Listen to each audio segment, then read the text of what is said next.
Hello everyone, welcome back to Banu kitchen. இன்னைக்கு நம்ம பார்க்க போற ரெசிபி பாலக் பனீருங்க. தாபாஸ்ல ஹோட்டல்ஸ்லலாம் ரொம்பவே ஃபேமஸான ஒரு ரெசிபி. இது சப்பாத்திக்கு நான்கெல்லாம் அவ்வளோ சூப்பரா இருக்கும். உங்க குழந்தைங்க கீரை சாப்பிட மாட்டாங்களா? அப்போ இந்த மாதிரி செஞ்சு கொடுங்க, அவங்களே விரும்பி சாப்பிடுவாங்க. வாங்க இது எப்படி செய்யலான்றதை பார்க்கலாம். வீடியோக்குள்ள போறதுக்கு முன்னாடி மறக்காம சப்ஸ்கிரைப் பண்ணுங்க, பெல் ஐக்கானை கிளிக் பண்ணுங்க. ஒரு கடாயில தண்ணியை போட்டு நல்லா கொதிக்க விட்டுருங்க.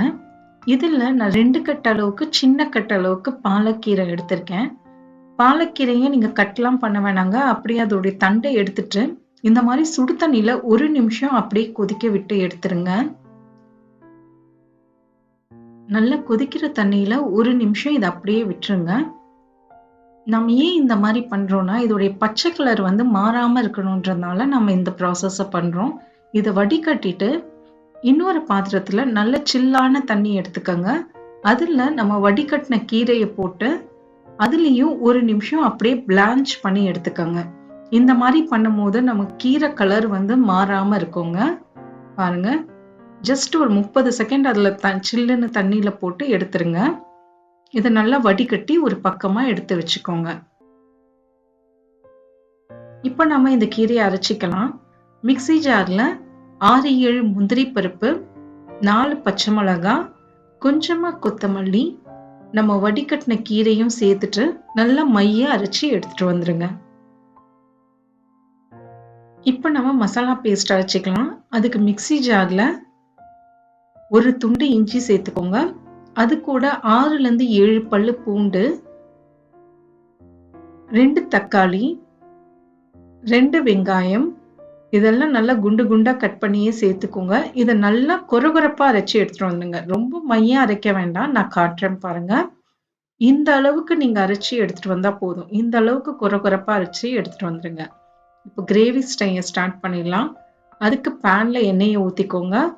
1 இன்ச்சு பட்டை, 1 பிரிஞ்சி இலை, 1/2 டீஸ்பூன் சீரகம், நம்ம அரைச்சு வச்ச மசாலாவை இதுல சேர்த்து நல்லா 1 நிமிஷம் நல்லா ஹை ஃப்ளேம்லயே வதக்கிக்கோங்க.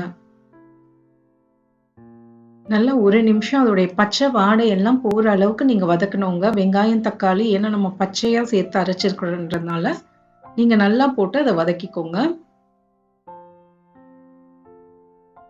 ஒரு 2-3 நிமிஷம் மீடியம் ஃப்ளேம்லயே நல்லா வதக்கிக்கோங்க. பாருங்க, சைட்ல கொஞ்சம் கொஞ்சமா எண்ணெய் பிரிஞ்சு வருது.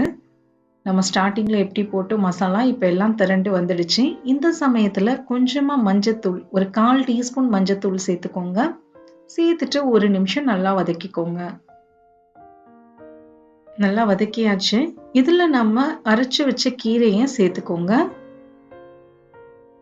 இது கூடவே 1/2 டீஸ்பூன் மிளகாய் தூள், 1 டீஸ்பூன் தனியா தூள், 1/2 டீஸ்பூன் ஜீரகத்தூள், இதெல்லாம் சேர்த்துட்டு நல்லா 1 நிமிஷம் மீடியம் ஃப்ளேம்லயே வதக்கிக்கோங்க. அந்த மசாலா பொருட்களுடைய வாசனை எல்லாம் போகணும்.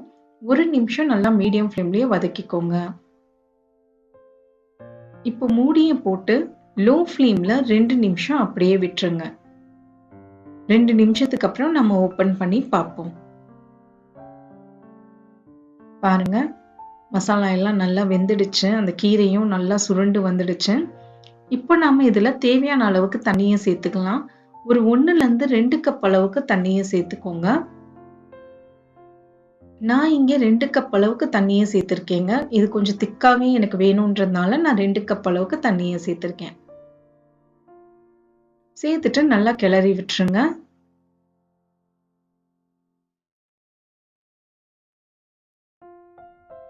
இப்போ நம்ம இதுக்கு தேவையான அளவுக்கு உப்பு சேர்த்துக்கலாம். சேர்த்துட்டு மூடியை போட்டு 5 நிமிஷம் லோ ஃப்ளேம்லயே வச்சிருங்க. நமக்கு எண்ணெய் அப்படியே மேல பிரிஞ்சு வரும். அந்த அளவுக்கு நம்ம மூடியை போட்டு லோ ஃப்ளேம்ல 5 நிமிஷம் அப்படியே விட்டுருங்க. 5 நிமிஷத்துக்கு அப்புறம் ஓபன் பண்ணி பார்ப்போம். பாருங்க, சைட்ல அப்படியே எண்ணெய் மிதந்து வந்திருக்கு. இப்போ நம்ம இதுல பன்னீரை சேர்த்துக்கலாம். நான் இங்க 200 கிராம் பன்னீர் எடுத்திருக்கேன். அதை தண்ணியில போட்டு கொஞ்ச நேரம் ஊற வச்சு நல்லா கட் பண்ணி எடுத்துக்கோங்க. இதை நீங்க பன்னீரை வதக்கிலாம் இதுல சேர்க்கணும்னு அவசியம் இல்லைங்க. ஜஸ்ட் நீங்க தண்ணியில கொஞ்சம் அலசிட்டு டைரக்டாவே நீங்க இதுல சேர்த்துடலாம். சேர்த்துட்டு நல்லா கிளறி விட்டுருங்க. இதுல ஒரு 1/4 டீஸ்பூன் அளவுக்கு கரம் மசாலாவை சேர்த்துக்கோங்க. சேர்த்துட்டு நல்லா கிளறிடுங்க. மூடிய போட்டு இது லோ ஃப்ளேம்ல 5 நிமிஷம் அப்படியே வச்சிருங்க. ஹை ஃப்ளேம்ல வைக்க வேண்டாங்க, கருகிடும். லோ ஃப்ளேம்லயே வச்சிருங்க. 5 நிமிஷத்துக்கு அப்புறம் ஓப்பன் பண்ணி பாருங்க. பாருங்க பன்னீர் நல்லா வெந்திருக்கு. இப்போ நாம இதுல 2 டீஸ்பூன் அளவுக்கு க்ரீமை சேர்த்துக்கலாம். க்ரீம் வந்து ரொம்ப இம்பார்ட்டன்ட்ங்க. இதுல க்ரீம் சேர்த்தீங்கன்னா ரொம்ப டேஸ்டா இருக்கும். அப்படி இல்லைன்னா நீங்க விட்டுருங்க. ஆனா க்ரீம் சேர்த்து செய்யும் போது ரொம்ப திக்கா க்ரீமியா இருக்குங்க. க்ரீமை சேர்த்துட்டு மூடியை போட்டு 1 நிமிஷம் லோ ஃப்ளேம்லயே வச்சிடலாம். 1 நிமிஷத்துக்கு அப்புறம் ஓப்பன் பண்ணி பார்ப்போம். பாருங்க சூப்பரா எண்ணெய் அப்படியே மிதந்து வந்திருக்கு. நமக்கு பாலக் பன்னீர் ரெடி ஆயாச்சு. இது சப்பாத்திக்கு, நான்கெல்லாம் சூப்பரா இருக்குங்க. உங்க குழந்தைங்களுக்கு இந்த மாதிரி செஞ்சு கொடுங்க. கீரை சாப்பிடாதவங்க கூட சாப்பிட ஆரம்பிப்பாங்க. நீங்களும் ட்ரை பண்ணுங்க. உங்களுக்கு கண்டிப்பா இந்த ரெசிபி பிடிக்கும்னு நான் நம்புறேன். எப்படி வந்ததுன்றதை எனக்கு கமெண்ட்ஸ்ல சொல்லுங்க. மறக்காம சப்ஸ்கிரைப் பண்ணுங்க, லைக் பண்ணுங்க அண்ட் ஷேர் பண்ணுங்க. பெல் ஐகானை கிளிக் பண்ணுங்க. Thank you for watching.